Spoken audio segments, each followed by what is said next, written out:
RCN con Yalena Jacome, Carlos Antonio Vélez y Juan Eduardo Jaramillo.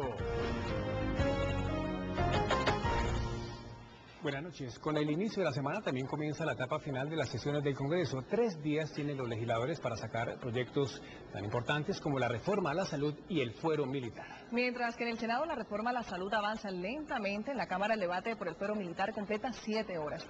Nuestro editor político Edwin Gutiérrez sigue los detalles de esta jornada clave. Edwin, buenas noches, adelante. Yalena, muy buenas noches. Como ustedes lo acaban de señalar, de aquí al 20 de junio, de aquí al jueves, son 4 días cruciales para la agenda legislativa del gobierno. Aquí en la plenaria del Senado se completan 3 horas de discusión alrededor de la ley estatutaria que reforma la salud. Ya en la plenaria de la Cámara ha avanzado, después de 7 horas de sesiones, la reforma al fuero penal militar. Aquí el ministro del Interior, Fernando Carrillo, y el ministro de Salud, Alejandro Gaviria, han hecho un llamado al Congreso para que antes del jueves a la medianoche esté aprobada esta reforma estatutaria a la salud. Lo clave allí es definir si siguen o no siguen las EPS, si se transforman o no se transforman las EPS. Ahí está el dilema de este proyecto. El gobierno urgió al Congreso para que de aquí al jueves, antes de la medianoche, esté discutida y aprobada la ley estatutaria de la salud. Lo importante yo creo que es que tanto la Cámara como el Congreso se concienticen de la importancia que tiene la ley, se pueda votar y la saquemos antes del jueves, porque como ustedes saben es una ley estatutaria que si no está aprobada antes del jueves, pues se hunde. Y la expectativa no solamente del gobierno, yo creo que de todos los colombianos es tener hacia el final de la semana la ley estatutaria aprobada en las plenarias de Senado y Cámara, que sería, vale la pena recordarlo, la primera ley estatutaria de los derechos sociales aprobada después de la Constitución del año 1991. Sin embargo, la discusión de fondo tiene que ver con el futuro de las EPS. ¿Se acaban o se transforman? Ese es el dilema. Hay distintas propuestas. El gobierno ha dicho que la va a transformar en gestoras, dándoles unos papeles y unas competencias que a muchos nos generan incertidumbre. Yo creo que ese va a ser un debate de fondo. Por ahora parece imponerse la tesis del gobierno de transformar a las EPS en gestoras sin la posibilidad de que intervengan en el tema de afiliaciones. Bueno, y mientras aquí en el Congreso de la República tratan de ponerse de acuerdo sobre si las EPS deben continuar o no deben continuar, en las calles sigue el drama. Los ciudadanos de a pie siguen madrugando, haciendo largas filas para tratar de conseguir una cita en una EPS. Eso fue lo que ocurrió alrededor de la EPS Caprecom. La mayoría de estas personas pasaron la noche a la espera de una autorización o del carnet de afiliación de la EPS del gobierno Caprecom. Vine con mi esposo y con la niña. Llegamos aquí a la 1 y sentados aquí lloviste, yo vine y mójenos porque ni sombrilla ni nada. Yo vine el viernes, vine a las 8 y entonces los celadores me dijeron que no, que tenía que estar a la 1 de la mañana aquí para poder sacar el carnet. Adultos mayores, personas con discapacidad y niños deben hacer la interminable fila, claro está, sin la garantía de ser atendidos. Llega uno aquí y a veces no alcanza la ficha porque reparten 80, reparten 100 fichas y queda uno en el puesto 120. Y ya no lo atienden. Solo me dan una ficha y una sola autorización. Y me parece el colmo porque desde las 3 de la mañana exponiéndose a que lo atraquen, a que le pasen tantas cosas y no. Una sola autorización. O sea, que me tocan estos 5 días para el resto de las autorizaciones. El drama se agudizó con la llegada de más de 100.000 usuarios de las EPS Humana Vivir y Sol Salud. Bueno, y a esta hora nos acompaña el senador Luis Carlos Avellaneda, uno de los ponentes del proyecto de ley estatutaria a la salud. Como usted acaba de ver, senador Avellaneda, sigue el drama alrededor de las EPS, la gente sigue haciendo fila, no los atienden, no hay turnos, no hay citas. ¿Se acaban o no se acaban las EPS con este proyecto?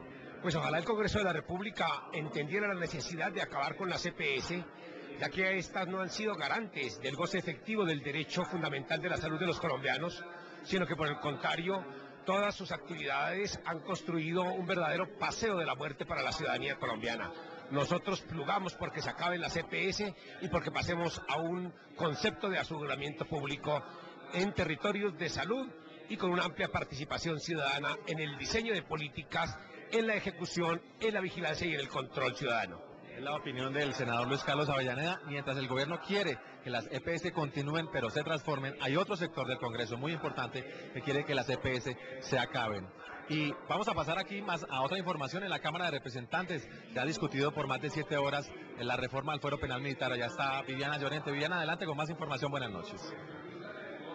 ¿Qué tal, Edwin? Muy buenas noches. Pues avanza a paso lento aquí en la Cámara de Representantes la votación 1 a 1 de los artículos de la reforma al fuero penal militar que quedaron pendientes la semana pasada de la aprobación por parte de la plenaria de la Cámara. Hasta el momento los artículos más polémicos aprobados aquí en plenaria han sido el blanco legítimo, ataque, objetivo militar y justificación de ataques. Polémicos artículos como el del blanco legítimo y el objetivo militar fueron aprobados sin modificaciones por la mayoría de representantes a la Cámara. Un blanco legítimo no es un civil, es precisamente todo lo contrario. El blanco legítimo es quien pertenece a una organización criminal con jerarquías, con planeaciones, con territorio o con pretensiones de control de territorio. Por tomarme la posición o el nido de metralla donde están los subversivos, no me importa que tengan que llevarme de calle bienes o personas que nada tienen que ver con el conflicto. La plenaria de la Cámara también aprobó que las fuerzas militares pueden combatir incluso en las ciudades a las BACRIM. Aquí no solamente la guerrilla, el ELN, la FARC, sino también las fuerzas militares podrán atacar hoy las llamadas BACRIM.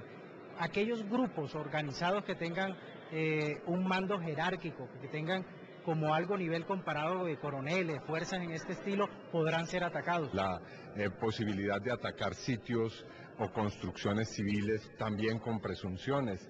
El hecho de que se crea una institucionalidad en la cual la escena de los hechos va a estar en manos de militares. Otro de los artículos hasta ahora aprobados establece que toda operación militar tiene que ser minuciosamente planeada y estudiada y además debe ser comunicada por las autoridades de la fuerza pública. Faltan 17 artículos por ser votados aquí en la plenaria de la Cámara. Una vez todo el articulado sea votado, se enviará a conciliación con el articulado que votó la semana pasada el Senado. Luego pasará a sanción presidencial y posteriormente a una revisión por parte de la Corte Constitucional. Edwin, le pregunto, ¿la reforma de hoy del fuero penal militar y la reforma a la salud se alcanzarán a ser aprobadas por el Congreso? Le pregunto porque el jueves ya vence el plazo.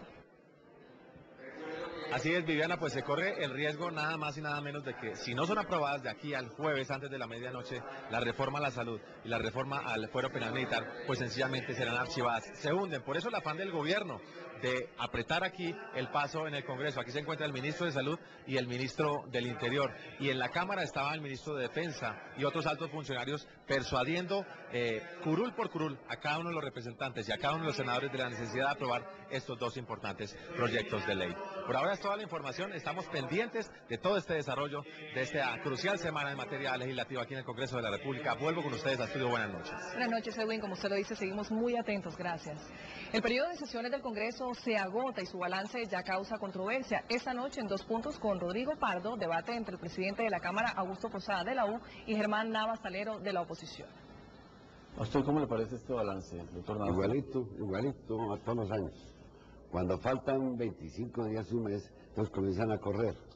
Y entonces viene el pupitrazo. Entonces hay una especie de chantaje al parlamentario, decir, o ustedes me aprueban esto o nos llama extraordinaria. Hay, digamos, como dos posiciones. Unos dicen que el debate realmente se hace en las comisiones, pero que cuando llegan a la plenaria, como queda poco tiempo y ya han sido discutidos, pues empieza el reino del pupitrazo. Yo tengo el mismo derecho del parlamentario de una comisión para traer mis argumentos. Los lunes, cuando amanecen como collados los parlamentarios, es cuando más proyectos presentan. O en materia penal se quieren inventar todo lo habido y por haber, sin ninguna consulta. Entonces llegan y suben las penas a todo. ¿Qué ha tenido que hacer el gobierno en materia de la repartición de mermelada para ayudar, para lograr que los congresistas aprueben sus proyectos? Si fuera punta de mermelada, créame que hoy estaríamos haciendo ya el balance de toda la legislatura, habiendo terminado sesiones. En medio de la crisis que golpea la salud, se conoce